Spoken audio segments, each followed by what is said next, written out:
eighth day of the European tour and eighth gig. Consequently, today in Berlin and tomorrow the festival starts. So yes, sir. Well, it's your first headline tour in Europe. So the classic question: how is it going?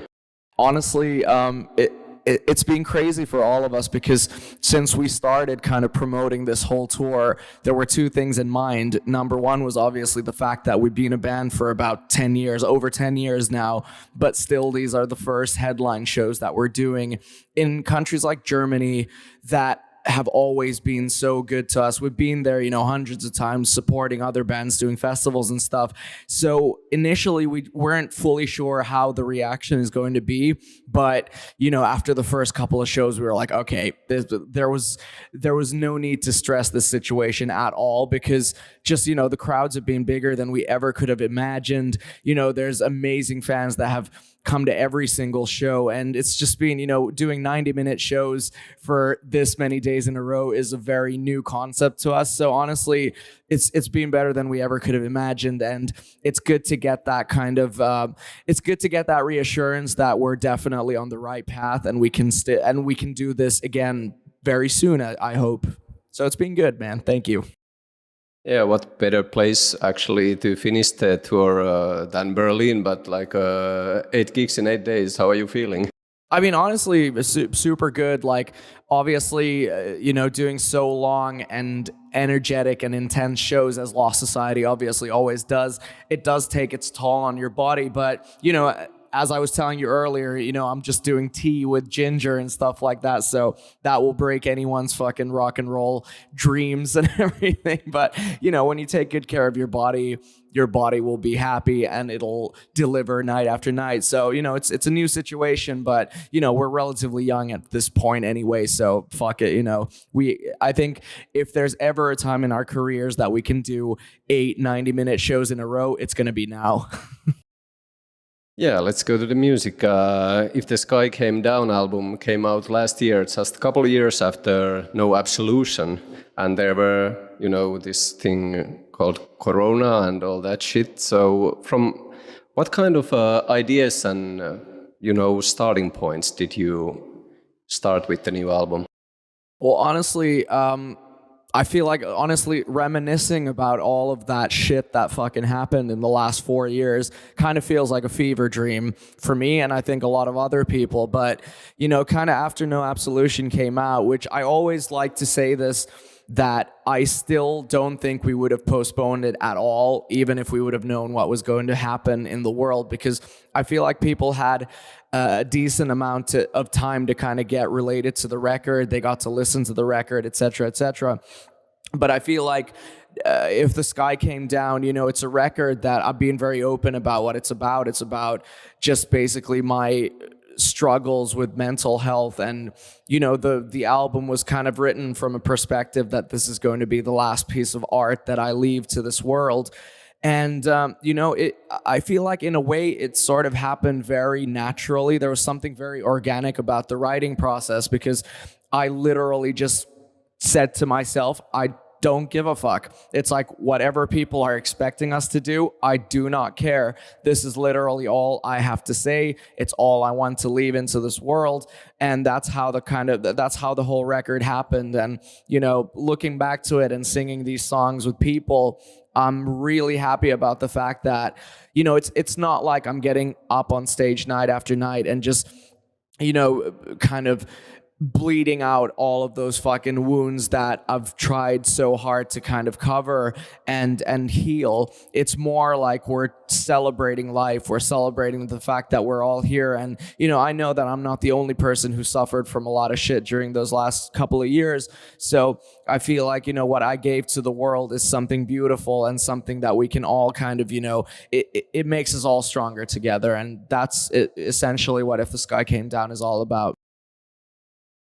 Yeah, keeping all that in mind, how were the recordings? And maybe what are your best memories from the recordings? Well, I mean, honestly, that kind of will go down in the whole fever dream category, because looking back, I literally don't remember a lot of anything because, obviously I was sober and everything, but it's just when you're kind of when you're recording something that hurts so fucking much, it's like your brain kind of does this whole, it goes into like a defense mechanism where it's just, you're doing the best you can, blah, blah, blah. But afterwards, it's kind of like a show also. It's like you put out something incredible, you have a great time doing it, but afterwards, you just literally don't remember anything about it. But, from the things that I do remember, obviously, we did it, we wrote the record with the band and obviously with Joonas Parkkonen, who's just like one of the closest people I have in my life. And I feel truly blessed that we were able to write these songs with him, and he guided me through all of the weird fucking feelings that I had. And it's always going to be good times with him. And I feel like even though, you end up singing songs that were meant for your fucking funeral and stuff like that, but still you can have a good time recording it, even though the subject matter can be what it is. So, we had a great time, but if you ask me for specifics, I'm sorry, but I can't tell you. Is it too early to say how did Corona and all that stuff, how did it affect Lost Society? Well, I mean, the thing is that the Corona itself, at this point, when we can already kind of, in many ways, we can say that we're over it. I feel like, the music scene is healing, the live scene is healing.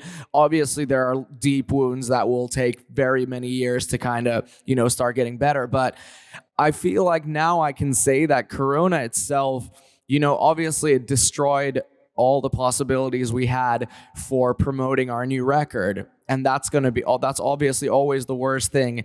And not even in a way that we don't get to perform the songs, but in a way that we don't get to see our fans. Because, obviously we love every single person who supports this band, and getting to play live shows is always the way where we get to say our thank yous, our proverbial thank yous for, supporting the band, buying the records, all of that. So that's what kind of hurt us the most during Corona. But, other than that, it's kind of, it helped in a way that we kind of knew that we're all in the same situation. It's like we weren't the only ones who, weren't allowed to tour or weren't allowed to do this and that. It's like we all were in the same situation. So in a weird way, that kind of helped. But, looking back now, we had time to deal with a lot of shit. I had a lot of time to deal with a lot of shit. And, we all came out the other side as, at least in my opinion, very, much stronger people than we ever were before. So even though it fucking sucked, we were the lucky ones. We were some of the luckier ones, definitely, in the whole crisis. You already touched this a bit, but what are these 10 songs about? Is there like a running story on the album for you? Yeah, 100%. It's 10 songs delivering 10 stories that all go into one bigger theme, which is the proverbial downward spiral that I went through in those 2 years. And, there was something really scary, but very liberating in the fact where you were writing songs without any kind of thought, or you didn't sacrifice a single thought of, can I do this or can I say this? It was just, you know what? I'm going through this shit. I'm feeling this shit. And this is exactly what I'm going to do. So If the Sky Came Down is 100% just about, it's the crisis that a person can go through in their head, and it's about the depths of how deep you can truly go in your own head. Would you like to give us a little backstory of one or two, like what for you are the key songs of the album? I mean, I have like 4 songs here listed, but maybe you don't want to go for that long, so... Well, I mean... since the record was kind of finished, or to take it even a bit more back from that, is kind of when we had our raw demos of all the songs. I always said that I feel like 112 is kind of like the summary of the record. It's like, reading the back cover of a book. It's like that will give you a good idea of what's happening. It's just the ultimate kind of self-reflection of myself in that situation. And, in a big way, 112 kind of gives a lot of the themes of what we're talking about. Another one for me is also the last song of the record, which is Suffocating, which essentially the only thing I said to myself while writing that song was that this is going to be the last song that I ever write. So in that sense, everything that happens in between it's kind of the little nuances of what was going on in that situation. It's kind of painting these pictures of what the human mind can truly think in that situation when it's in such kind of panic. So, you can have songs like What Have I Done that are painting these murder scenes, which essentially, is just something that your brain will fucking draw up at some point when you're feeling those emotions. You can have a song like Hurt Me that's just pure fucking, pure kind of like sadistic hurting yourself and stuff like that. And you have Awake in between, which is just the ultimate reflection of what you feel like will happen when you finally just pass away from this life into the next one. So, so in short, 112, Suffocating, and Awake, because it's like the perfect 3 chapters of the record. Could we have one of my own picks, Stitches? Oh, hell yeah. I love Stitches, like just, from the subject matter and the song itself. I feel like I always have to say also that that's become just like a gem, an absolute gem while playing it live. I love to do it, and it really gets the crowd going. But, the song itself, I think it gives out pretty much like the name of the song gives away a lot of what it's all about, which is that every single person on this planet, they have those wounds that at some point, no matter if they want it or not, they're going to have to face them. Those stitches, that's just, it's temporary. You can put a plaster over a cut. You can put stitches over a wound. But if you don't properly care for them, if you don't take care of what's going to happen next, they're always going to open up. And Stitches was a way just of saying that, now let's open every single issue, because sooner or later, I'm going to have to start, doing something about everything that I'm feeling. Yeah, at the end of this year, you'll be touring with Amorphis. What else do you have planned for this year? We're doing, after we get home from here, we're doing some select summer festivals. After that, we're going to be doing a week of headline shows in the UK, which I'm really looking forward to. And yeah, as you said, we're going to be doing the tour with Amorphis, which is going to be great, because I feel like it's been a long time coming, because, obviously we know each other, we share a management, and, we've done shows together in the past, so that's going to be great. And after that, I'm going to be writing a lot of music all year long, as I always do. And for the end of the year, there's going to be some pretty cool special things that we're going to announce a bit later for our friends in Finland. About the future, I would still like to ask, how much are you thinking about the 6th album, or rather, in which stage is the 6th album? Well, I feel like it's something that I've constantly been thinking about since we released the previous one, because I feel like, after you I think it's always the final step of kind of, in a way, giving away a product is when it's released. I call it a product, but that's obviously not what it is. But in some sense, it is. It's a fucking thing. And we gave it to everyone. And when that happens, then your mind kind of resets itself. And, obviously after that, I've been writing a lot of lyrics, been writing a lot of riffs, a lot of choruses and stuff like that. And we've had already a couple of sessions doing demos and stuff like that. So, obviously there's nothing ready yet, but it's something that's on our minds. And, the fucking stuff that we're writing is once again, it's kind of continuing some of the themes musically of what we did with If the Sky Came Down, but there's so much new shit, and it's going to be fucking great. Yeah, well, we started the interview kind of from the starting points and ideas behind If the Sky Came Down. So, of course, things are not that possible to analyze while they're happening, but this is maybe a time capsule then. So if you would now think, what kind of ideas and what kind of starting point are you, starting to make the 6th album? What would you say? Well, I'd say it's obviously it's going to be from the perspective of someone who's in a better state of mind than they ever have been, healthier both in mind and body. So, that obviously always does make a huge difference. But I feel like, the things that I was talking about on the previous record, they're things that have been kind of building up for the last 27 years of my life. So in a way, I feel like I'm writing, the first thing I've ever written again, because, in a way I've never been in this kind of state of mind. So I'm sure that's something that will be heard on the new stuff for sure in one way or another. But, as depressing as it is, fucking, the name Lost Society to begin with, it's about everything that we're observing. Everything I've ever sang about is stuff that I observe, and it's just my way of saying these things. So as what I was saying, as depressing as it is, I feel like the world in so many ways is not getting any better. So there's always going to be stuff that I'm going to be able to talk about. But I feel like what If the Sky Came Down gave me was the liberty to just be as honest about things as I can be, because that's what I kind of owe everyone who's going to be listening to the music, because they've given me so much. So it's kind of the least I can do to give them my full, honest peace of mind. In the beginning of the interview, you said that mentioned that you guys have actually been around for a long time.